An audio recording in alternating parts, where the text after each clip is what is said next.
Yeah. Hello, everyone. Good morning. And I'm so happy to see you in this learning series. Let's Walk Together learning series with Alpana Sawant. Now, some of you must were a part of the previous session. This is the second part, a continuation of where we left off last time. We had an amazing session where we learned to deal with anxiety and fight or flight response, how to do it better. And Alpana, I hand over the stage to you. Go ahead and let's continue with where we left off. Sure. Thank you so much, Ashish. And a very good morning to everyone. A warm welcome and thank you for being here today. My name is Alpana. I am a psychotherapist and a counselor by profession. I have been in this field for more than 16 years now. And I also do a lot of corporate trainings, workshops on emotional wellness. So today's session, I'm really looking forward to it because, last time we had a very good interaction, and I hope that we can, continue with it this time as well. So I would like to start by asking how many of us attended the last session that we had on managing stress and anxiety at workplace? Maybe you can use the chat to, maybe if you've attended, you can say yes in the chat, those of us who attended it. Okay. Yes.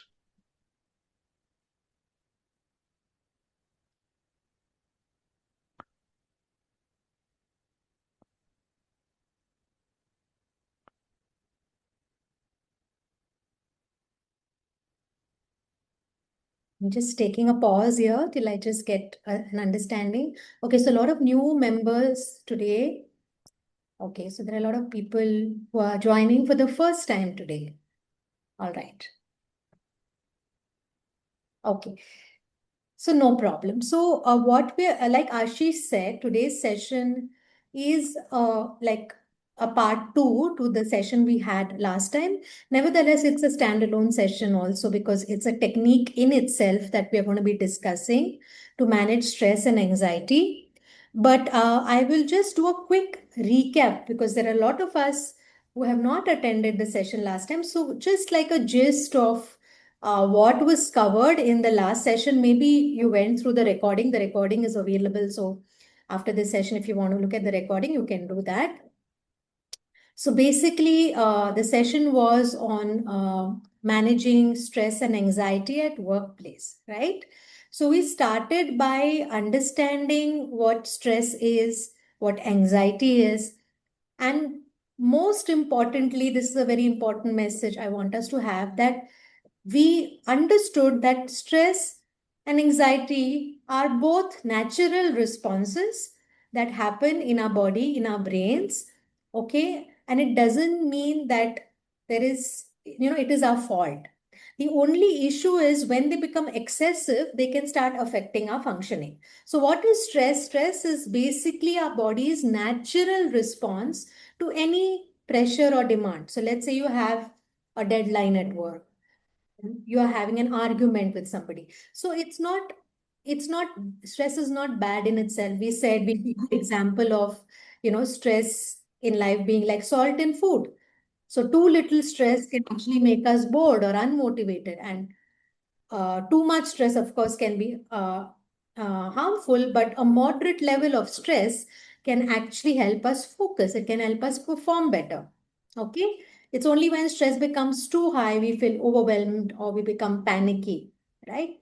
And then what is anxiety? So stress is always about the present, right?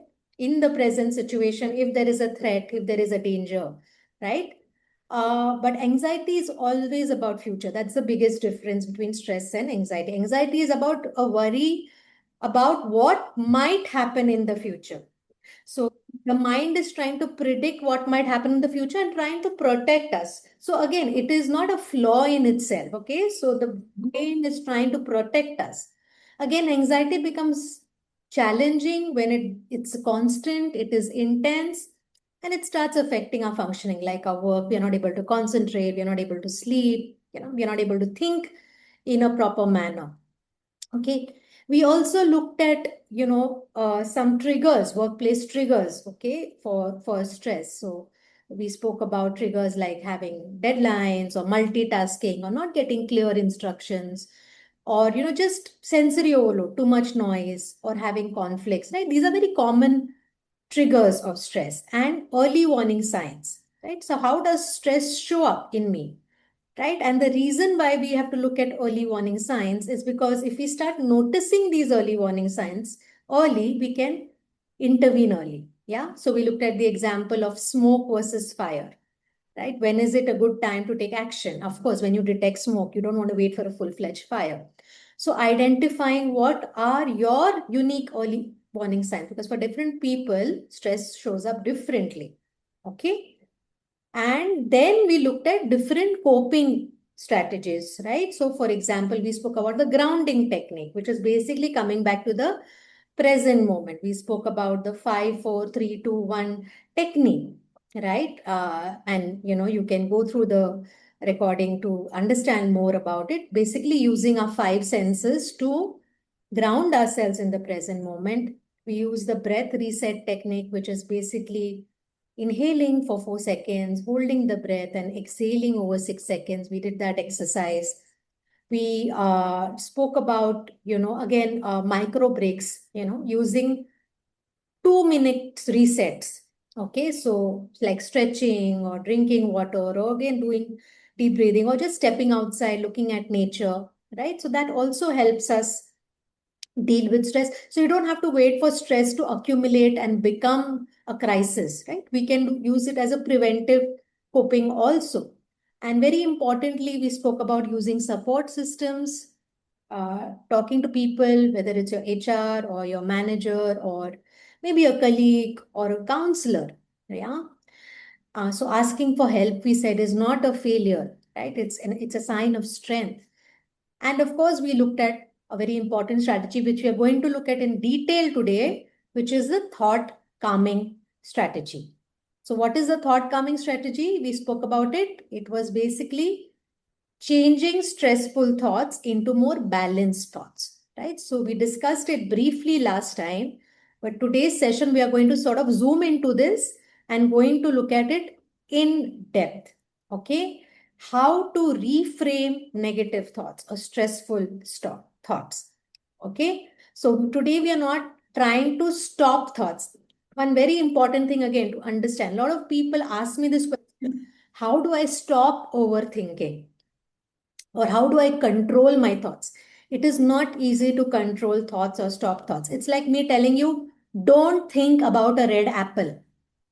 And the more I tell you, don't think about a red apple, what's going to happen? What's going to happen? We're going to think of the red Red apple. apple. Absolutely. So it's counterproductive. Trying to control a thought, actually, you're giving it more energy.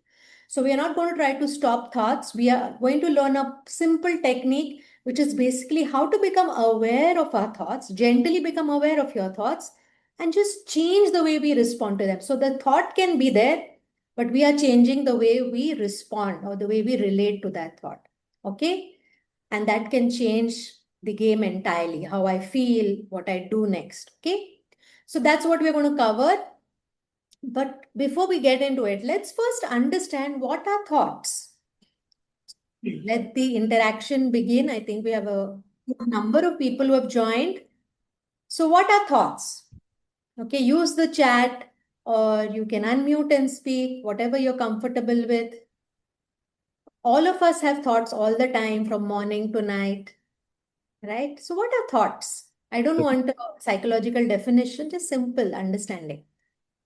The mind talking to itself. Absolutely. Yeah, Vijayji, the mind talking to itself. Internal dialogue, opinions on what we see and hear. Very, very nice. Very nice. Okay, so great answer. In fact, even better than what is there on the slide here. Okay. So, thoughts are simply ideas in our mind. Okay. And some of these ideas can be helpful, some of these ideas may not be helpful. Some thoughts are helpful. For example, the thought that, okay, I have to, it's 11 a.m., I have to take my medication. This is a helpful thought, okay? Or I am feeling low, but the feeling will pass if I, do something to relax myself. Such thoughts can actually support us, okay? These are helpful thoughts. But then there are also thoughts which can be unhelpful, not so helpful. For example, I can't do anything right, or everyone is against me. Yeah. So these thoughts, do they make us feel better or worse? Everyone is against me, I can't get anything right. Do they make us feel better or worse? Worse. Worse, yeah. So they increase our stress. That's why we call them stressful thoughts or negative thoughts, right? Because they make us feel low, right? And very importantly, when we are dealing with challenges, when the mind is already stressed, okay, or I'm dealing with challenges like depression or anxiety or mood changes, mood fluctuations, these thoughts can feel very strong and these thoughts can feel very real. But the most important thing I want you to remember, if you don't take away anything from this session, I want you to remember my thought is not a fact. Just because I'm having a thought in my mind, it doesn't mean it is 100% true. For example, if a thought says to me that I can't do anything right, yeah, in a time when I'm feeling very low and depressed or overwhelmed, it feels very real. I can't do anything right.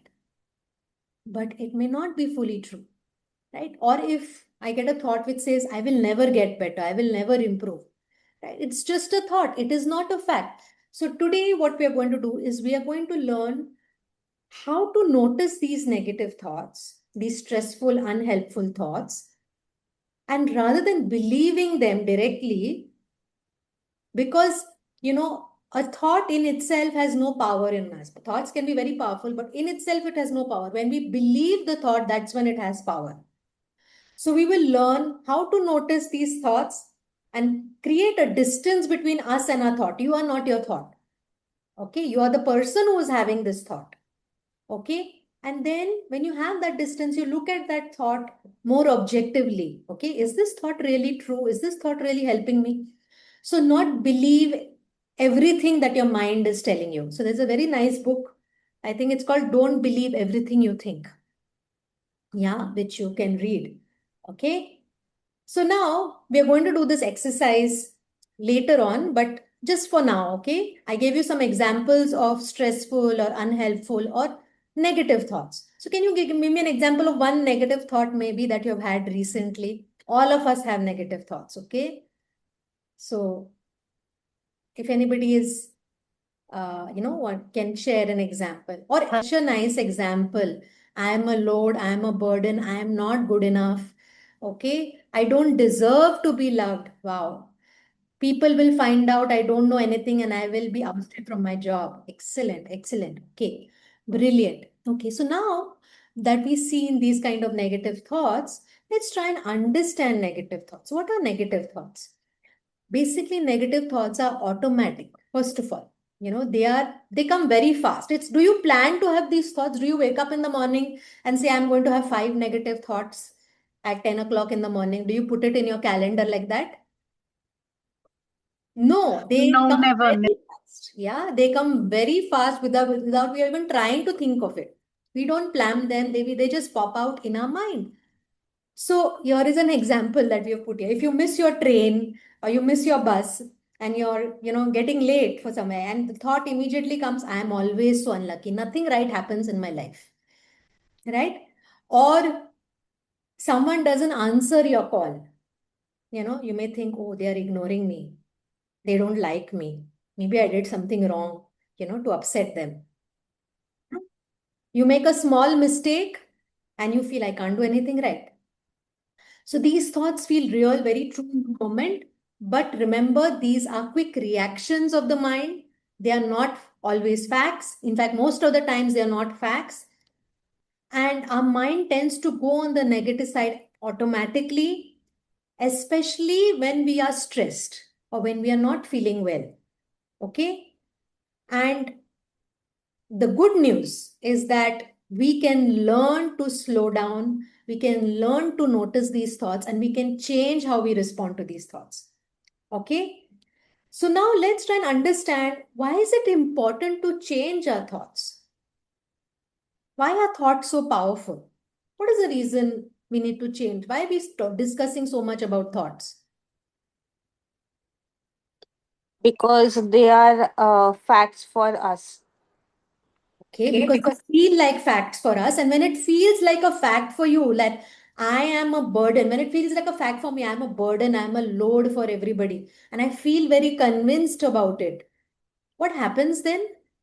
Oh, yes, thoughts lead to emotions, beliefs, and actions. So I think you saw the slide, is it?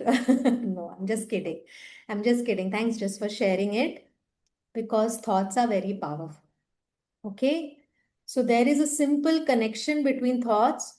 Thoughts lead to our feelings, and our feelings lead to action. The way I think leads to the way I feel, and the way I feel leads to what I do next, right? So I gave the example last time of thoughts in our mind are like a movie we choose to watch. You remember? If you're going to watch a tragedy movie, how are you going to feel? Can you expect to feel very happy when you're watching a tragedy movie? If you're watching a horror no, movie, you're going to feel scared. So if you want to feel happy, cheerful, what kind of movie should you watch? Something funny, probably. Funny, comedy, comedy. comedy, inspiring, upbeat, and you have to stop watching the negative. You have to change the movie basically. Okay.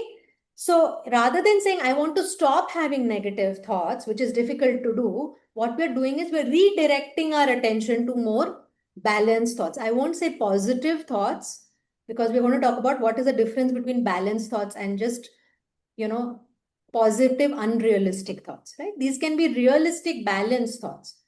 So thoughts affect feeling, and feelings affect action. So we have seen an example here. The thought that I can't handle, I have no confidence, right? Or I can't handle this.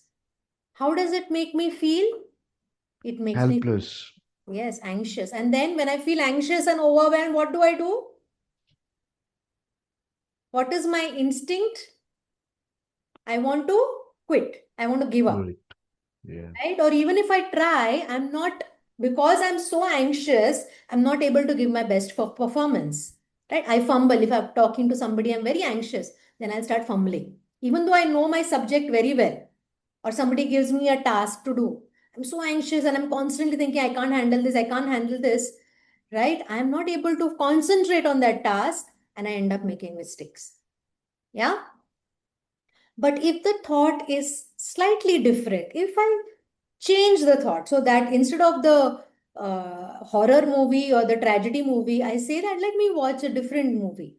And I say, okay, this is difficult, but I can take one small step. How will I feel? How will I feel? Will I still feel very overwhelmed? I think yes, we'll still feel very overwhelmed, but after taking that first step, it'll be a little bit lesser. Yes. And I'm glad that you brought it up. So, here I have put, that feeling may be relaxed and calm. And some of us may say, oh no, but this thought itself may not immediately make me feel relaxed and calm. And that's fine. But maybe it will reduce the intensity of that anxiety and overwhelm. And that is very important. Right? And it will encourage you to take one step. So when I say I can't handle this, everybody is going to find out that I'm fake and I'm no good. Maybe my anxiety is 9 on 10 at that point. And it's really, when my anxiety is 9 on 10, it's like a lion is trying to chase me or tiger is trying to chase me. Right? And I cannot do anything rationally. And I say, no, no, I want to run away as far as possible. But if I can bring down that anxiety to maybe even 6 or 5,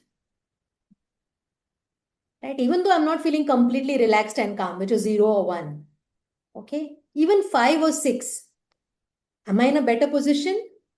Yes. Yeah, so you'll say, okay, let me try one step. I'm feeling anxious. I'm still not feeling like super confident. Let me take one step. So this is a difference between positive thinking and balanced thinking. So instead of saying I can't handle this, which is a negative thinking, what would be the opposite of it? I can do this. I will prove myself. I will show the world that I am a superstar. I'm a rock star.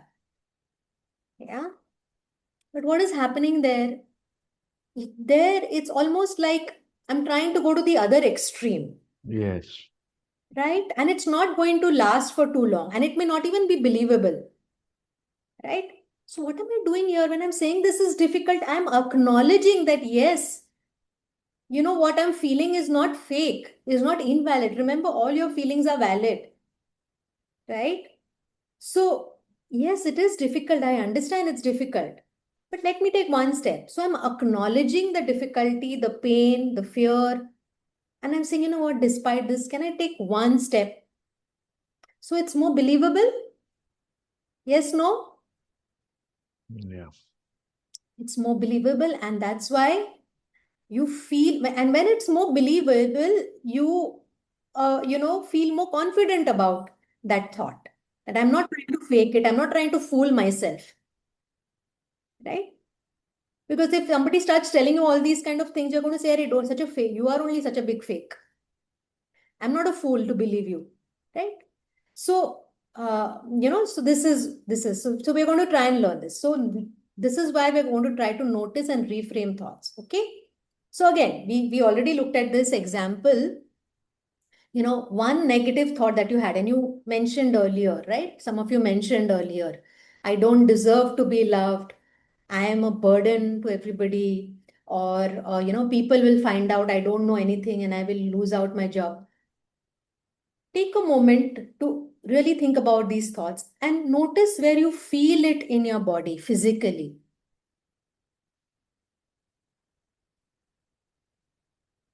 Yeah.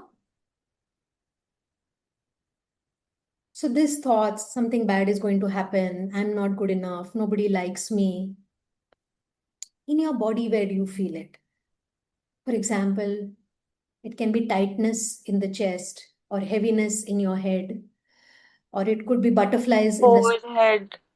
in the head. Yeah, heaviness in the head. Yeah, or tension in the shoulders, neck and shoulders. For me, usually when I'm stressed, my neck and shoulders become tense. Back of your neck. Yes. Yeah. So just Shivering notice. hands. Sorry. Shivering hands, ma'am. Shivering hands, yes, absolutely, right? So noticing, right? So sometimes, we may not be able to immediately notice the thought, but even noticing it in the body that, yes, I'm feeling like this, it's an early sign. And then you go to the thought, okay, I'm feeling stressed, I'm feeling anxious. Let me go to what movie I'm watching here, because my thoughts are leading to my feelings. It's actually both ways. My feelings also lead to thoughts. So the more anxious I'm feeling or low I'm feeling, the more negative thoughts I'm going to have. And I'm going to be convinced with those thoughts. So if I want to change the way I feel, what do I have to change? The train of thought itself. Absolutely. I have to change the way I think. To change the way you feel, you have to change the way you think. Okay. So I can't continue to think I am a burden to everybody. I am no good. I'm going to lose my job and, expect that I'm going to feel all happy and cheerful and relaxed and confident. It's not going to happen. Okay. So I have to change the intensity of the thoughts. Okay, even though if I can't do a complete turnaround of the thought, I have to reduce the intensity of the thoughts, and we're going to learn how. Okay, but first step is to become aware. Okay, everybody good so far? It's 11:30. I want to do a check here. Give me a thumbs up if everybody is okay. So this thoughts, right? A lot of negative thoughts, especially people who are suffering, they have lots of it. So what most people commonly suggest everywhere is to just distract yourself from these thoughts. Indulge in some work, keep Hmm. yourself busy. Hmm. But is that a really a good solution? If so, to what extent is it good to keep ourselves busy, and to what extent is it not so good? Sure. Yeah. So that's a very good question. So distraction can be helpful, but it's a temporary solution. Okay. So it's like I'm having a headache and I'm taking a paracetamol. What's going to happen? It's going to take care of the symptom, but it's not going to take care of the cause of my head. But I get a headache again tomorrow, right? And I get a headache again day after. Every day I'm taking paracetamol. I have to understand the cause of my headache. What is the reason? Right?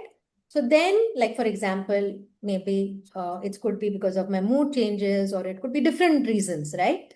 So then I have to deal with the cause. So distraction is a temporary, it's not a bad solution. It works temporarily.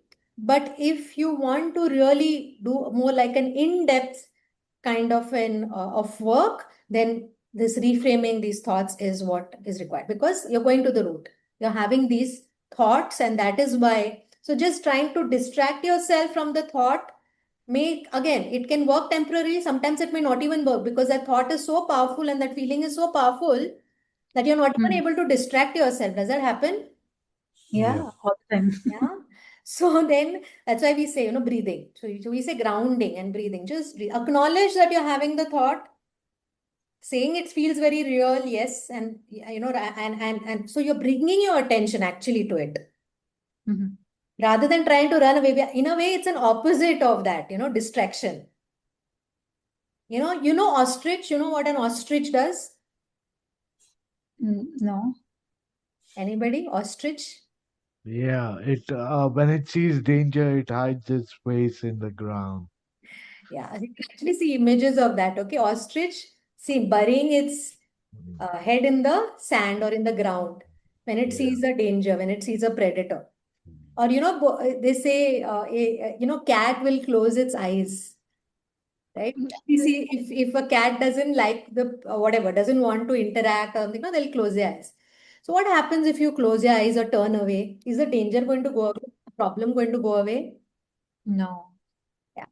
So here what we're going to do is we're actually facing that so-called danger or the so-called problem, and we're addressing it.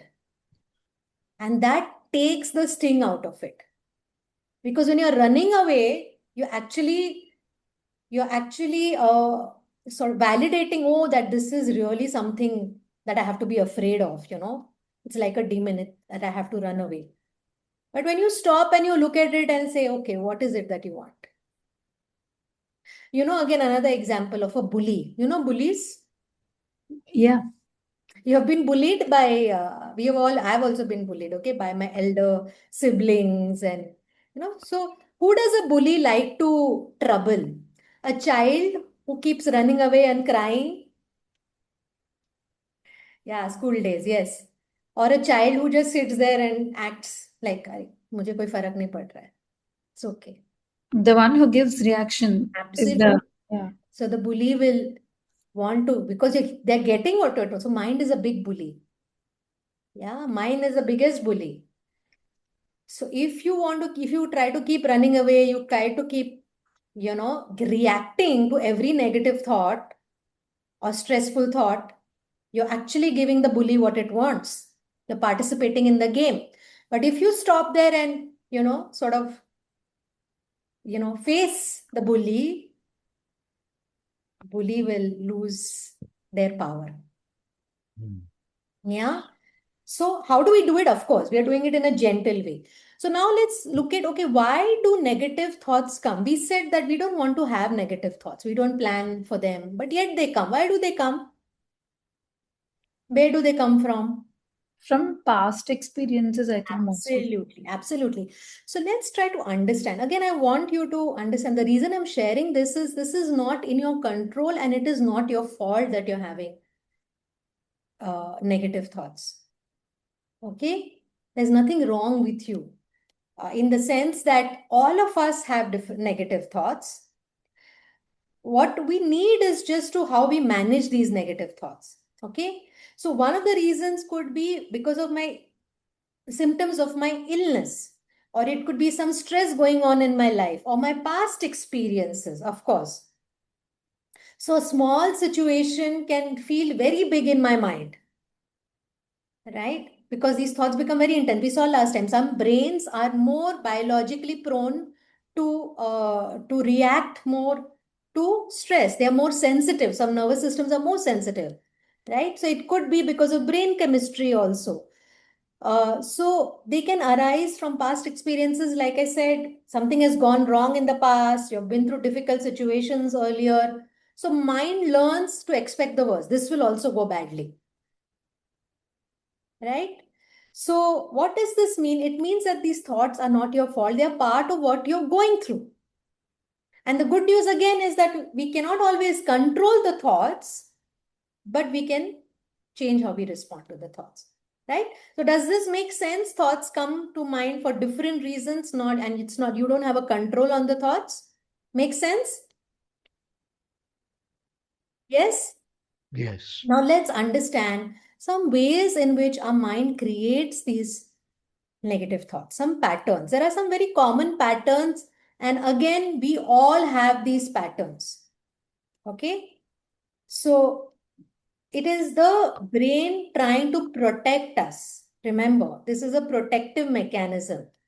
So, first pattern is assuming the worst. When the mind quickly goes to the worst possible outcome. For example, I give you the example of headache. My headache means something is seriously wrong with me. It's not just maybe because of acidity or because of heat or because of lack of sleep. Worst case possibility, the mind goes to. Or somebody didn't reply to my call or message. Either something bad has happened to them or they are terribly upset with me. They are never going to talk to me again. Worst case possibility. Okay. Second, black or white thinking. This means I see things either as completely good or completely bad, nothing in between. Extremes. So if I make one mistake, I'm a complete loser, I'm a failure. If someone didn't smile back at me, they hate me, or I am a bad person, or they are a bad person. Yeah. And third is overgeneralizing. One event becomes generalized for everything and for all times. So this one thing didn't work out for me, nothing will ever work out for me. One person didn't help me or let me down, I cannot rely on anybody in this world. Yeah? So these patterns happen automatically. I want to ask you, which of these patterns sounds most familiar to you? Assuming the worst or going into extreme thinking, either things are completely good or completely bad, or overgeneralizing. Which pattern you feel is something that your brain tries to indulge in? Overgeneralizing. Overgeneralizing. Absolutely, yeah. So remember, these patterns happen automatically, especially when we are stressed or when we are unwell. Idea is to notice these patterns, because once we notice them, you can slowly start to change them. I always give this example of, yeah, all of these happen at different times. Very true. So I give the example of magic. We all, as children, have watched magicians. Yeah. We have watched magic show, everybody. Yeah. And what is the magician's biggest uh, weapon, I would say? How does the magician hold our attention? Because at the end of the magic trick, we go, "Wow, how did he do this? Or how did she do this?" But if you get to know the trick, will it be as amazing? No. So that's the thing. That is the awareness. Once you know the trick of the brain, so these are the tricks of the brain. The next time you say, oh, this is just my brain assuming the worst case, or going in black and white thinking, or overgeneralizing. So now you know the magician's trick. And now it doesn't have that power over you. You don't go like this. Okay? So reframing, yeah, again. So why reframing helps? We have already spoken about it. So we look at this example. Nobody understands me. Nobody likes me. Nobody loves me. Somebody had given the example earlier. So when I feel like this, nobody loves me. How am I going to, when I think like this, how am I going to feel? or I'm a burden to everybody, I'm a big load to everybody, how am I going to feel? Terrible. Terrible, absolutely. I'm going to feel lonely. I'm going to feel terribly sad. I'm going to feel disconnected, isolated. Nobody wants me. Right? And when I feel that way, how am I going to behave? What am I going to do next? When I feel nobody wants me, nobody likes me,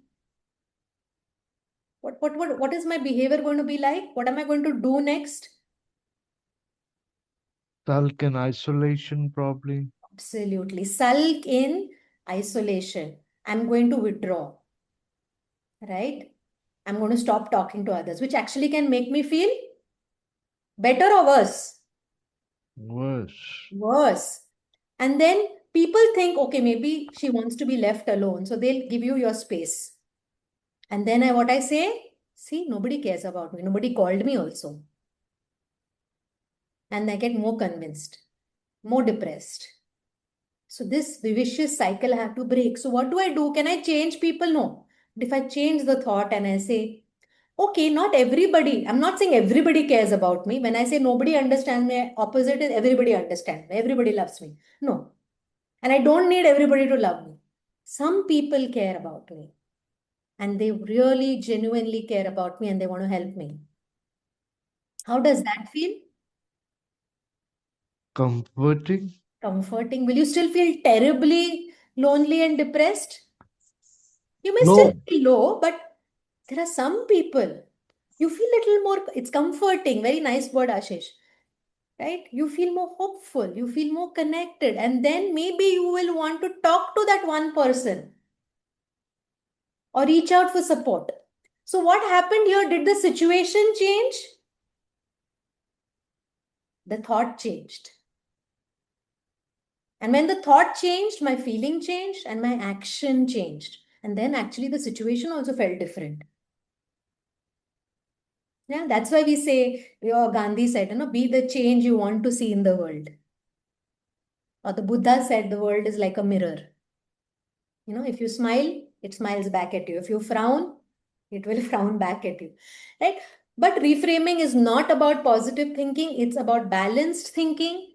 It's a more kinder way of looking at the situation. Yeah, it is not about fooling yourself. Right? And even a small shift in the way you think can create a small shift in the way you feel. We saw that. Okay. So rather than feeling anxious or depressed 9 on 10, if I can come down to 5 or 6 on 10, that's good enough.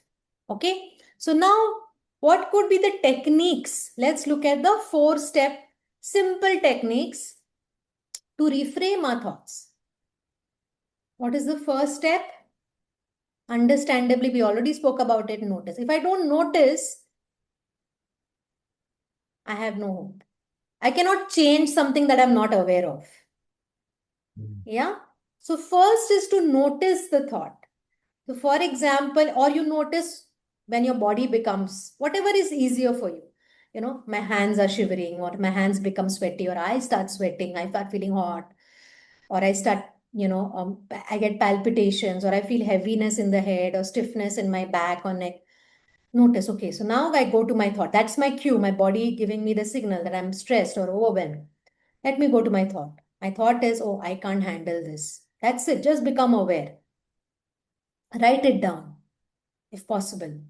Yeah, because when you write it down, it's more clear. When it's in your head, it's more jumbled. And it feels like oh, this is my thought. When you put it on paper, you create a distance between you and your thought. So always I say, write it down.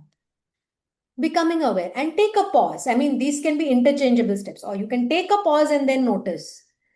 So instead of immediately reacting, take a pause and, like, for example, take a deep breath. That pause gives you a space between you and your reaction and your thought. Okay, so, Vijit is asking when it becomes so fast, how we can handle. Yes, we will talk about it. Yeah, mindfulness, for example, that technique I'll come to, right? So you take a pause, it gives you a space, and then you question the thought. Rather than believing the thought, you ask yourself, is this thought really true? Is this thought really helping me or making me feel worse? Yeah? You question the thought For example, I can't handle this. I ask, rather than believing this thought that I can't handle this and I give it up or feel overwhelmed, I question it and I say, is this really true? Have I handled difficult things in the past? Right? And then I replace it, substitute it with a more balanced thought, right? So, not overly positive, but just more realistic thought. So instead of saying, I can't handle this, what can I say? This is difficult, but I can take one step at a time. We saw that example. So notice, pause, question, and replace. Okay. So this technique of challenging negative thought, this is the most important technique, right? Once you notice a negative thought, instead of believing it, ask yourself, is this really true? For example, the thought is, I always fail. I will always fail. Is this really always? Are there times when things have been okay? So you're actually looking for counter evidence. What is the evidence that this thought is true? What is the evidence this thought is not true? What proof I have about nobody cares about me? What proof I have for this? Is it true that no one cares about me, or is there at least one person who has shown care? Right? And very, very important and very powerful, what would I say to a friend? If a friend had a thought like this and was feeling stressed, if your friend said, oh, I'm useless, would you agree with them? Or would you say something kinder to them? So why not speak to yourself the same way? Right? So being more kind. So that technique is, once you're able to challenge the thought that actually this thought is not true, 100% accurate. It's an exaggerated thought. Right? And because it is not true and because it's not actually making me feel better, I'm going to replace it. So how do we replace it? Gentle replacing harsh, extreme thoughts with more kind. Often we speak very harshly to ourselves. I am useless. I can't do anything right. But would you talk like this to somebody you care about? Can you, in the chat or, even unmute and speak, tell me one person you really care about in your life?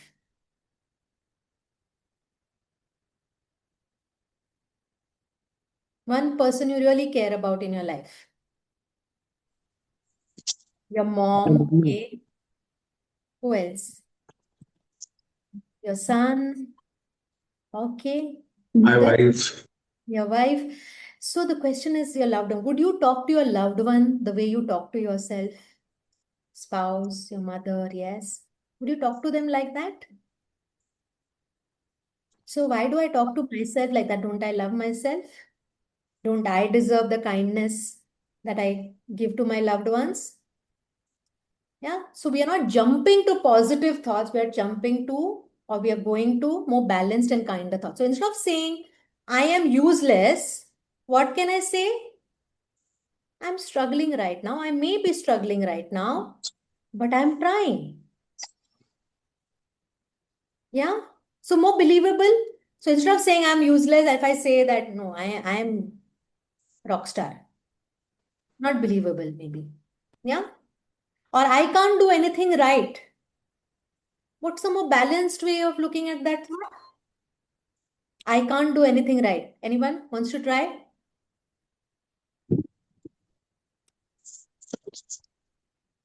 What's a balanced way? If, let's say, your son or your spouse said, you know what, I can't do anything right. So it's an overgeneralization, isn't it? Yes. Absolutely, absolutely. Yes. Sweeping statement about that. So If you would there's, tell them that, yeah. that's an overgeneralization. Yes, sure. Everybody makes mistakes and you make mistakes and we all can learn. Yeah. So it's a simple way. And then these affirmations also. What is affirmations? You've heard of affirmations? Yes. Positive statements. They are like mantras. Again, but positives, but not overly positive.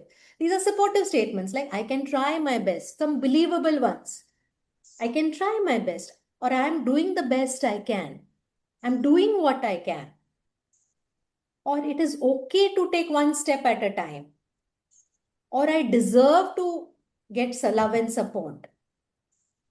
These are just affirmations, and these may feel very simple statements, but it can really, when you practice these affirmations every day, it's like mantra chanting we do, just practice every day. I say, say it 5 times along with your medication. So if you're taking medication twice a day, when you take your medication, go to the mirror. Along with the medication, you say any of these affirmations, whichever you feel, you can relate to. I deserve love and support. And say it 5 times. Look at yourself in the eye, in the mirror, and say this to yourself in a gentle tone. And initially, it might not seem believable, but over time, it will sort of reorient your brain. You know that our brains are neuroplastic, the neural pathways, they keep changing. So if you just like, how did we get good at negative thinking? Were we born with it?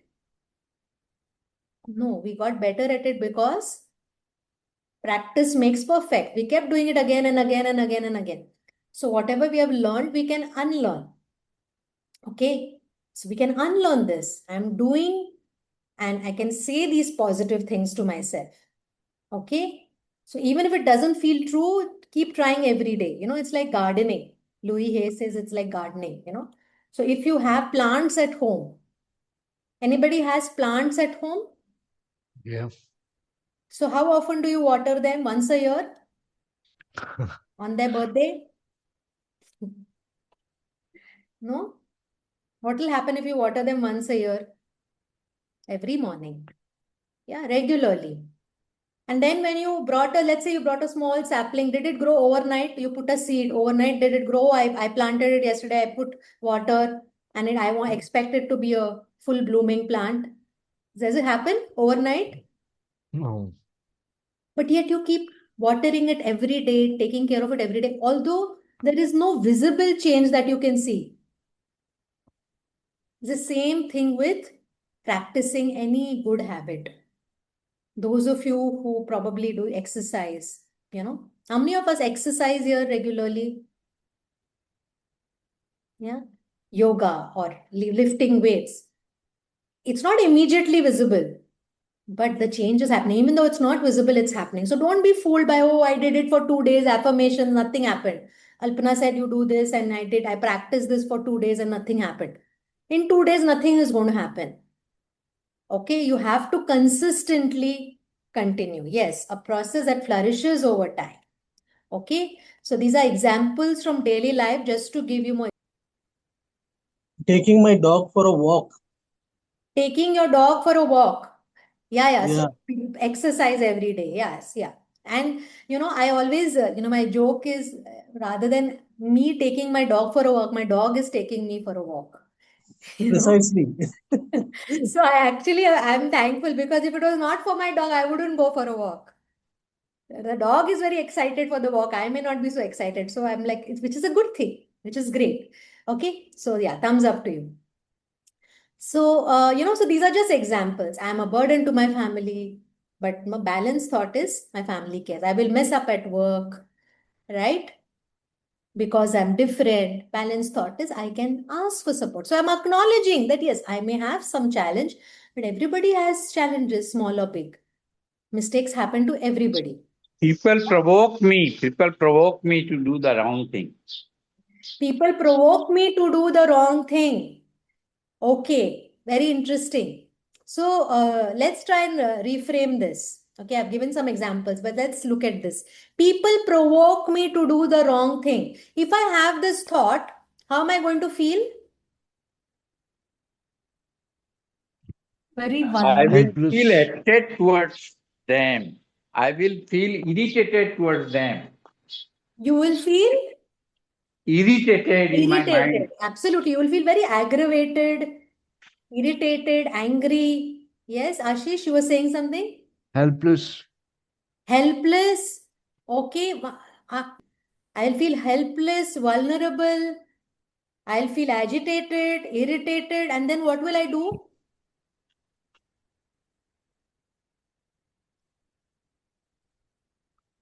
Then what will I do when I'm helpless, agitated? Get provoked and do the I wrong. will actually maybe get provoked, right?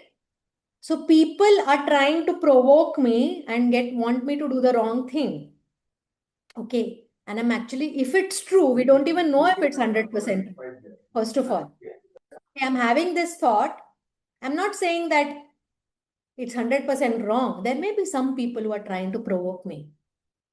There are all kinds of people. Not everybody is bad. And not everybody is an angel. And, some of us may have both sides sometimes that come up. So somebody may be, like a bully trying to provoke. Bully tries to provoke, right? They want to instigate you. So if I get provoked, who's winning? Me or the bully? They are winning, of They are course. winning. Yeah. It's like, remote control. You're giving the remote control to your emotions and your behavior to someone else. Being a puppet. I don't want to be a puppet. Especially when I know somebody is trying to provoke me on purpose. The last thing I'm going to do is get provoked. So what should I tell myself? First of all, people are trying to provoke me to get me to do the wrong thing. First thing is, I'm not sure this is 100% true. Okay. And not everybody is trying to provoke me. So we will not generalize it. Right? We will not completely dismiss it also. Rather than saying nobody is trying to provoke me. I'm just imagining. No. Even if somebody is trying to provoke me, I can still choose to control my emotions and my behavior. Yeah? So then will I still feel helpless and vulnerable? No, you feel in charge. You feel more in control.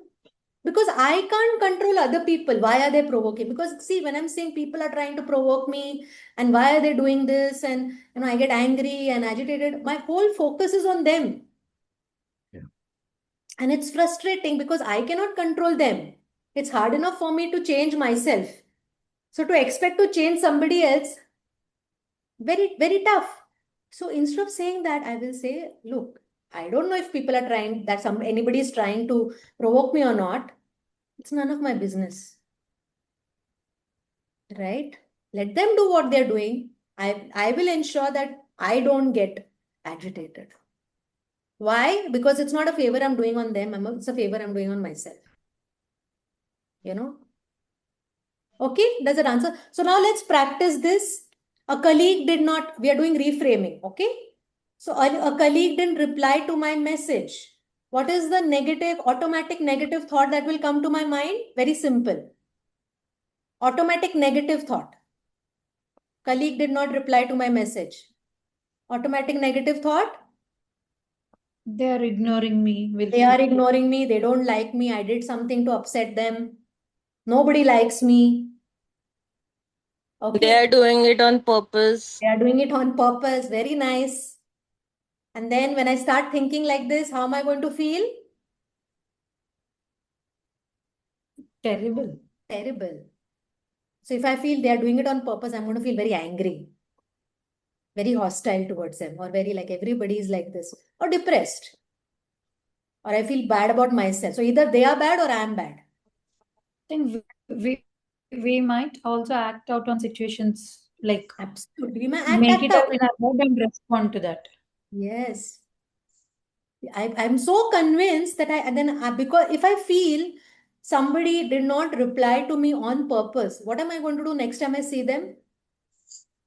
Because I'm so angry with them, I ignore them. I'll ignore them, or I'll give them the cold shoulder, or I will probably say something, taunt. Yeah. Worse. And then obviously, how is that person going to react? Shocked. They're going to be shocked, and they are not Mahatma Gandhi, so they will also get angry and they might say something. And then I'll tell myself, see, I knew that that's a bad person. They don't like me, or they're on purpose, they're trying to provoke me. See, so we are making it come true. It's like a technological whisper. Right. So now let's try to reframe it. A colleague didn't reply to my message. What could be another way of looking at it? So is it 100% true? So my automatic thought that they don't like me, they're doing it on purpose, or they are ignoring me. Is it 100% true, or could there be another explanation? So ask yourself, what could be a different way of looking at this So what is the reframe? Reframed thought, new thought you can have, balanced thought. They might be busy with something else. They may be busy with something else. They may reply later. Maybe it's not a high priority right Maybe it's not a now. priority. Has it happened to me that sometimes I have forgotten to reply to somebody? Mm. Yeah. So you're actually changing. You're taking the sting out of that thought. Rather than believing the thought, now you're confronting it and saying, hey, there's a different way of looking at this situation. I'm not going to get fooled by the bully. Second situation, people are judging me. If I have this thought, oh, people are always judging me, people are watching me, how am I going to feel? Vulnerable. Vulnerable, very self-conscious, Yeah. anxious, What did I Insecure. do? insecure. Yes, very good. What did I do? What did I do wrong? Or I should not do anything wrong, because people are watching me. So I'll become terribly self-conscious and anxious. So what could be a more, so I ask myself, people are judging me.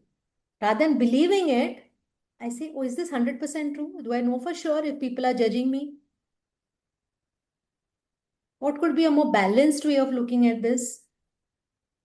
I think one very important thing I've learned in my life is that everybody is so consumed in their own life, they don't have time to think about us. Yeah, absolutely. Yeah. And we So are the best example for it, right? We are most of the time thinking about ourselves, what other people are thinking about me, right?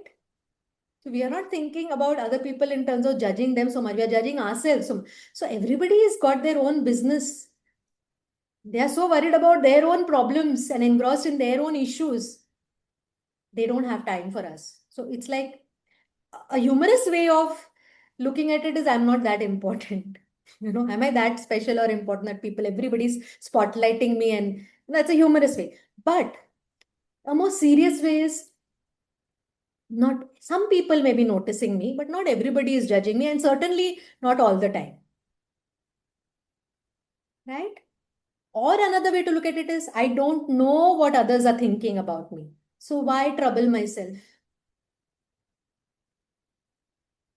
So when I start saying this, okay, I'm not sure if there people are judging me or not. And some people may be noticing me temporarily, but they're not going to do it forever.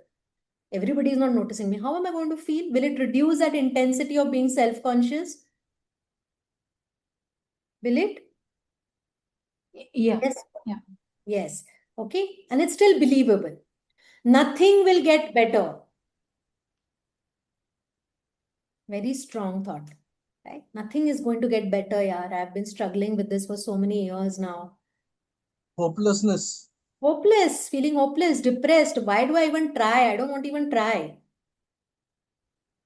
So do I want to feel like this? Because what's going to happen? Because some people might say, Arey, but yeah, it's true, this is 100% true. No, it is not going to get better. How do you know? Because so far it has not got better. But the reason it has not got better is probably because we have been believing it all this while. Because when I believe this, I feel hopeless and I'm not at my best. Right? And anyways, believing this thought is not making me feel good. So why should I believe something which is not making me feel good? What could be a slightly more hopeful way of, or a balanced way of thinking? Nothing will ever get better. Again, this is extreme thinking.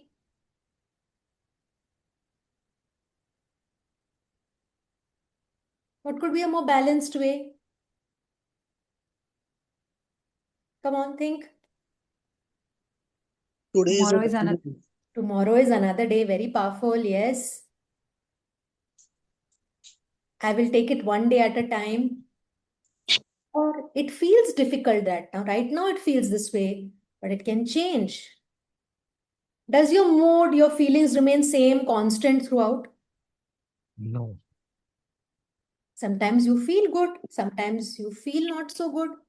It's okay. That's the up and down. Did I give the ECG example last time? Here, I don't know because I don't know in which group I gave, but again, anyways, I'll say it again. So, they say life is like an ECG, echocardiogram. How does an ECG look like? Up, down, up, down. If it becomes a straight line, Is it a good ECG? No. Very, What very. is it? It's a dead person, right? So as long as we are alive, that's the definition of life. Ups and downs are going to be there. So if I'm having a down today, the good news is tomorrow might be an up. Yeah, that doesn't mean when you're happy, you should expect a down. I mean, in a way, yes, because, nothing is, that's what spirituality is about, right? Don't take your happiness and sorrows too seriously because nothing lasts, right? So we are not forcing positive thoughts. We're just having more kinder, more realistic thoughts. Yeah. And this is what I spoke about it, earlier. Mindfulness. How do we do all of this? Practice, right? So mindful awareness is a very important practice, paying attention to what is happening right now. And remember what I discussed last session also. Doing these practices not when you are in a crisis, because in a crisis it's going to be very difficult. On a consistent basis, every day you do this, right? Just mindful breathing, your inhalation, exhalation, just watching, just 2 minutes every day when you wake up in the morning. Watch your breath because breath is always in the present moment. Now, why do we need to be mindful and pay attention to what's happening right now? Because a habitual pattern of the mind is to go in the past or future. It's like a toddler running here and there. So when negative thoughts come, we get caught up in them. Somebody said they come up so fast, we start believing them, we start reacting to them, they become stronger. This is all happening very, very fast.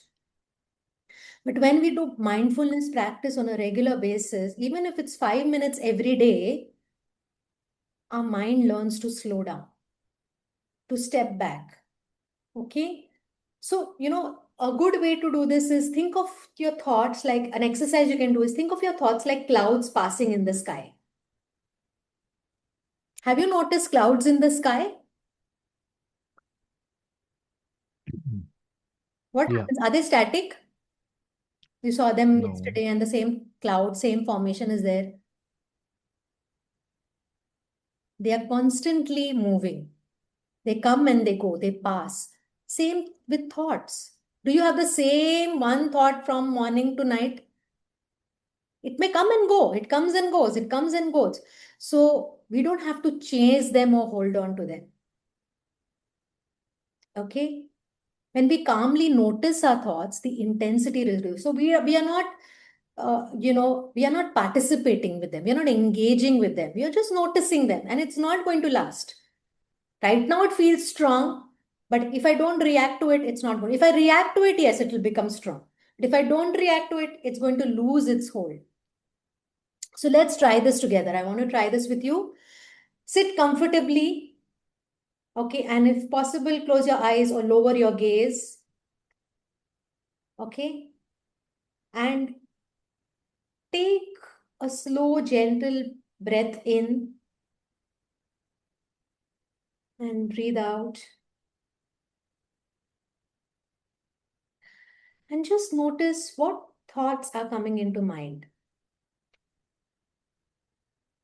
You don't have to change the thought, just notice the thought and tell yourself, this is just a thought. It's like a cloud.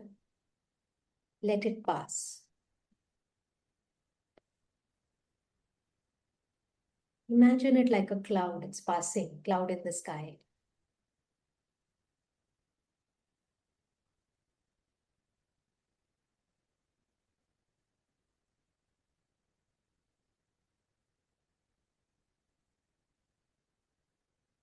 Just observing your thoughts. And then you bring your attention back to your breath. Take a breath in slowly and breathe out. And slowly come back.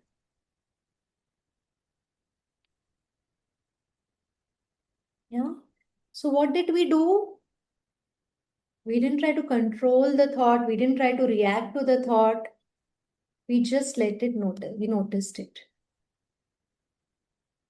Yeah. Yeah. Helpful. Now the question is, how do we make it a habit? I said Making it a habit is learning in this session is one thing, but it is using it in daily life is what is going to help. So how do I make it a habit?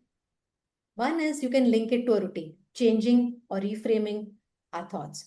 For example, when you're having your morning cup of tea or coffee, or you're taking your medication, take a minute to ask yourself, okay, what thought has come into my mind today? What negative thought occurred to me?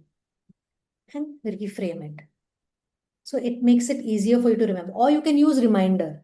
We all forget, and that's okay. So you can set a simple reminder on your phone at a particular time every day, or put a note somewhere you can see on your dressing table or bathroom mirror, which says, pause or check your thought. The note says that, check your thought. So these prompts can help you. And you go to your thought and then you try to reframe it. So these are small steps. Don't try to change all your thoughts at once. One thought a day. That's your homework. One thought a day. So even if you notice and one thought like, oh, I can't do this or I can't handle this, to saying, I can try a little. That itself is good enough. So keep it simple, keep it small, but be consistent. That is the most important thing. Yeah. So ask yourself, okay, what daily routine you can connect it to? Can you connect it to a daily routine? Would you like to use a reminder? How will you make it a daily habit? I want you to put it in the chat. How are you going to make it a daily habit? When are you going to do this reframing? Remember, it's not only in a crisis moment, it is a consistent habit that you have to build. Even the mindful breathing, yeah, it's a mindfulness practice that you will be doing. So you can put it in the chat, okay?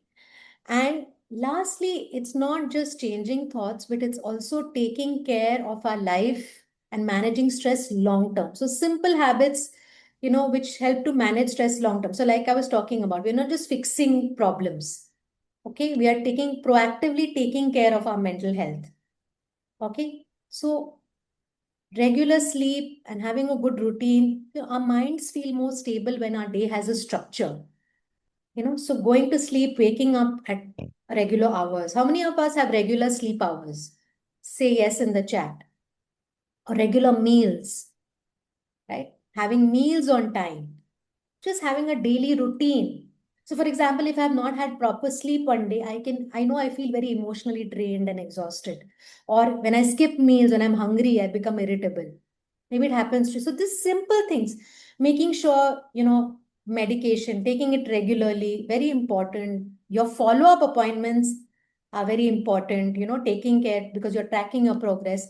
So this is crucial. Getting exercise. Somebody spoke about walking the dog. So just gentle exercise. It could be walking, stretching, light yoga. It Remember what happens when we exercise is not just good for our body, but also for the brain, because the brain reduces secretion of cortisol. It increases secretion of endorphins, which are our happy hormones. So it elevates. It's a natural mood elevator, exercise. Okay. And last but not the least, support, right? Staying connected with one or two trusted people, like for example, from this community, it could be a family member, it could be a friend. So even small connections, conversations can make you feel less alone. You can check on progress. You can be accountable to each other. So staying connected with your community members. So these are small habits that can actually help us and support our mental well-being in the long run. Yeah. So yeah, so this is just a summary, and we have 15 minutes more left. So I would like to stop here and take any questions or any comments that anybody would have. This is going to be like really tough for somebody, especially I use dissociation as a coping mechanism for many years. So while we are doing this mindfulness and trying to get into the habit of it, are there any practices for us like to do the reframing and above exercises we have spoken about? Is there anything else that we could use that kind of helps? Yeah. So thought journaling. Can Okay. you use thought journaling? So notice every time you feel upset, right, or triggered by something, Because when we feel triggered or upset, we usually look at the situation or the person or that event. So we go external, Mhm. right? So instead, if you can go to the thought and say, okay, what am I thinking right now? Okay. Right? What am I thinking right now, which is making me feel this way? So you know the connection between thought and feeling and action, Mm. right?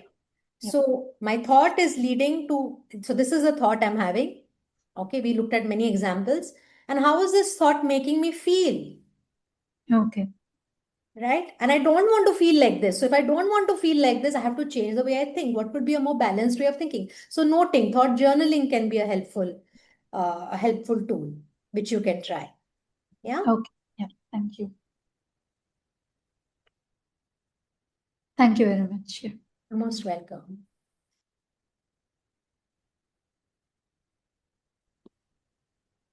Yeah, thank you everyone for your questions, your participation. I hope this session was useful. And back to you, Vijayji and Ashish. Thank you so much, Alpana. Ashish, I think Ashish is going to conclude the session, right? Over to you, Ashish. But again, I think that would be an overwhelming yes from everybody about how effective and relevant this conversation was. I mean, excellent facilitation in a very relatable language, yeah, and no technical jargons, something which is very easy for us to grasp, implement in our lives. Anyways, I don't know technical jargon so much. Yeah. Thank you. This was such a wonderful session again. And yes, it's going to help a lot of us because we have a scale, we have a way to pause and be proactive in bringing about change in our own patterns, which is a very powerful thing. Thank you so much for sharing this with us. And for everyone, we'll have a recording of this session on YouTube, and we will share the links with everyone. So please do visit. If you haven't attended the previous session, I would encourage you all to go check it out. And yes, that's all. That's all for today.